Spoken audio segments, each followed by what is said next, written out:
If we're going to bring a new degree of comfort, what better way to do it than with our people?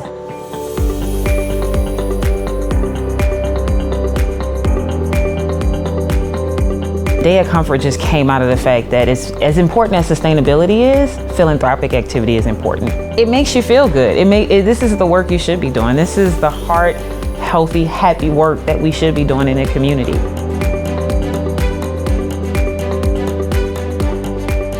So I really believe that this is something that Rheem is committed to. You know, you have so many people who are involved in the leadership team that are supportive of these efforts, whether it's through United Way or whether it's through Habitat for Humanity.